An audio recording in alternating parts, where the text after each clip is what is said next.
Hi everyone, hope you are doing well from wherever you're watching this channel, depending on your time zone. Now, Jubilee Party is preparing to have their NDC on Monday, that is 22nd of this month.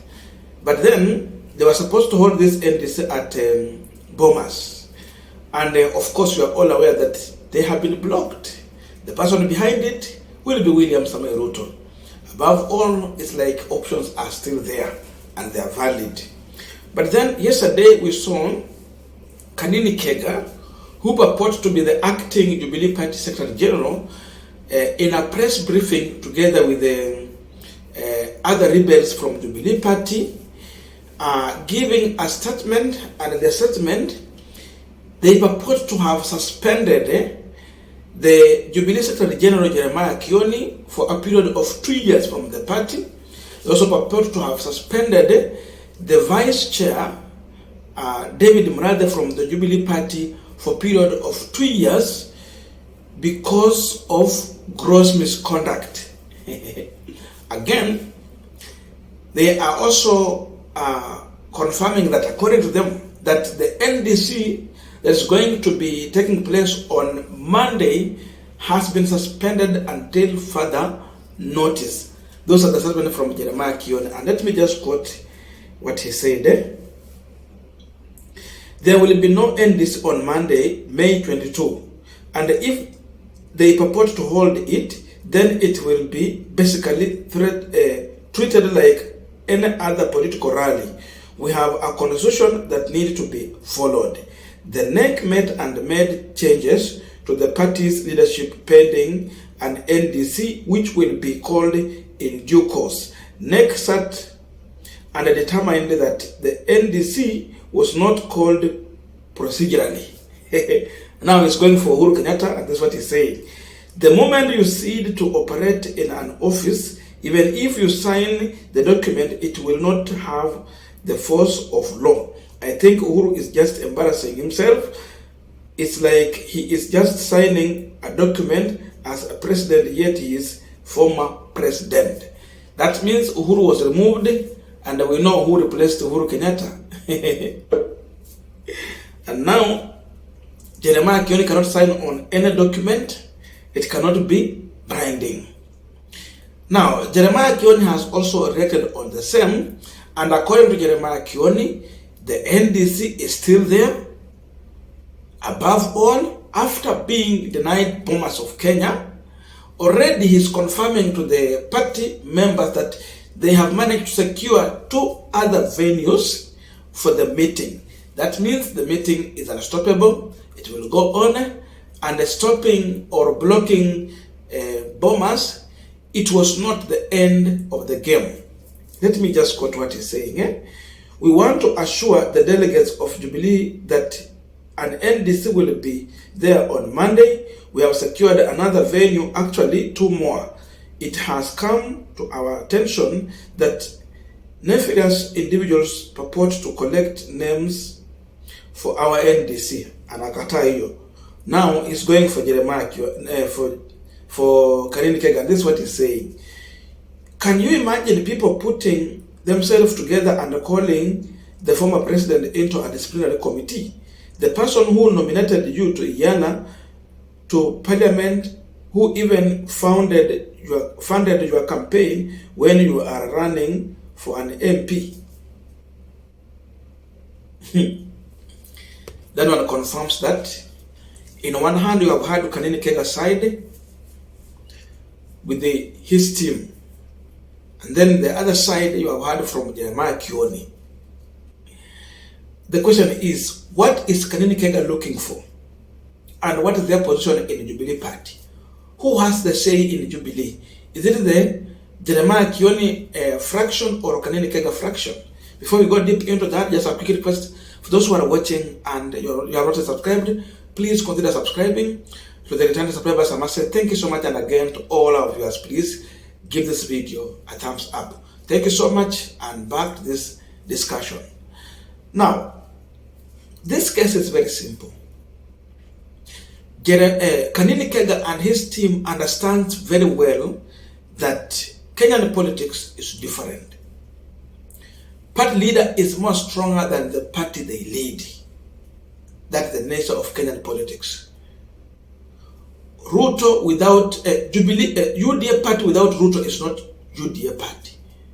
You remove ODM from Raila, there's no ODM. Same thing to Wiper, ANC, Ford Kenya, and any other political party you would think about. But leader is the face of the party. Isi kama ile ya Tanzania tuko na CCM, sio kama South Africa tuko na ANC, tuko na EFF na hizo zingine. It's not same.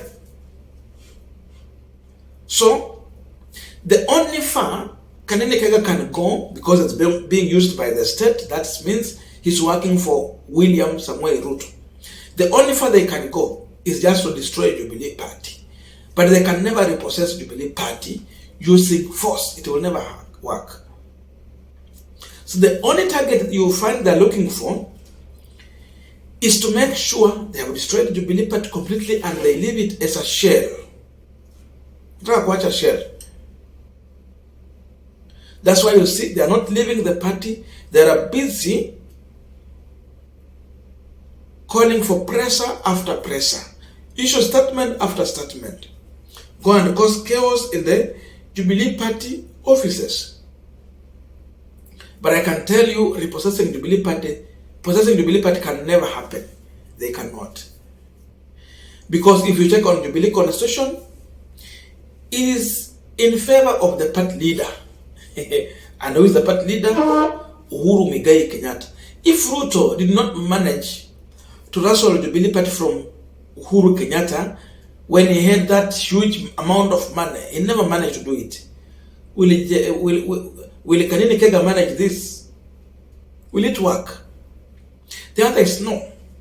Again, the reason why they are calling for this meeting, it is because already Uhuru, through Jeremiah Kioni, has issued a statement and a notice that they are going to have an NDC.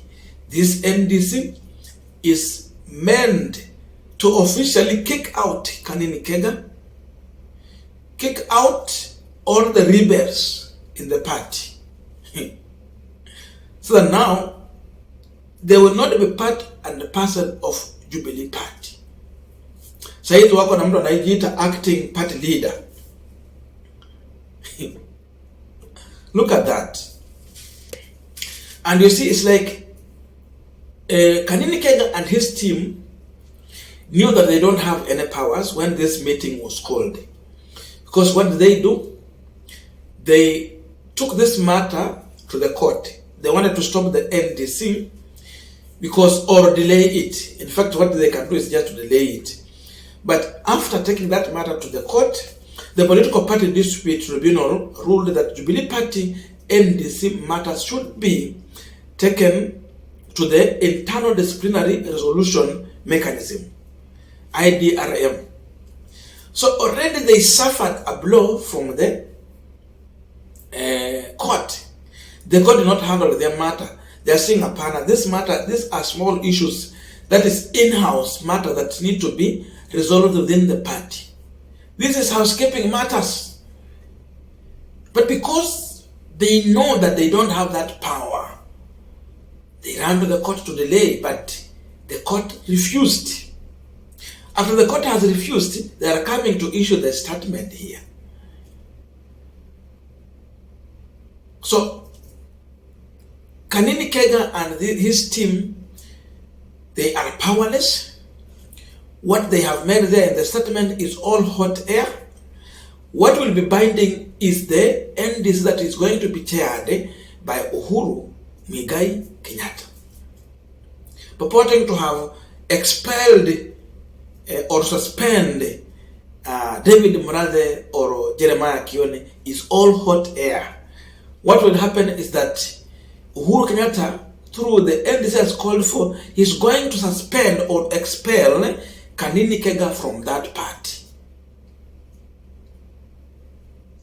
And all these rebels that have been acting on behalf of Uhuru Kenyatta will be expelled, on behalf of William Ruto, will be expelled from the party.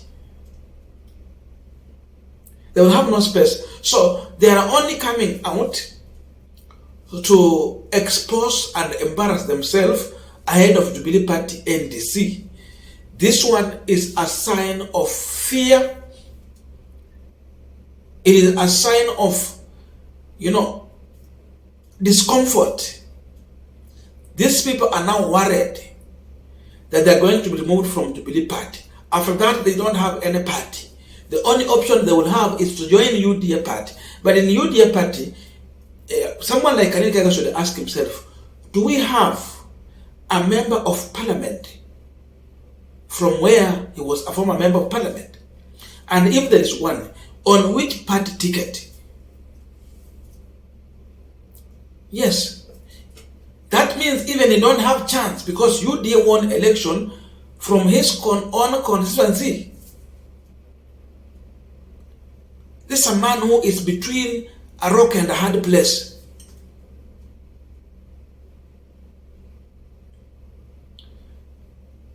Already, most of these people who lost the election, we have people who replaced them.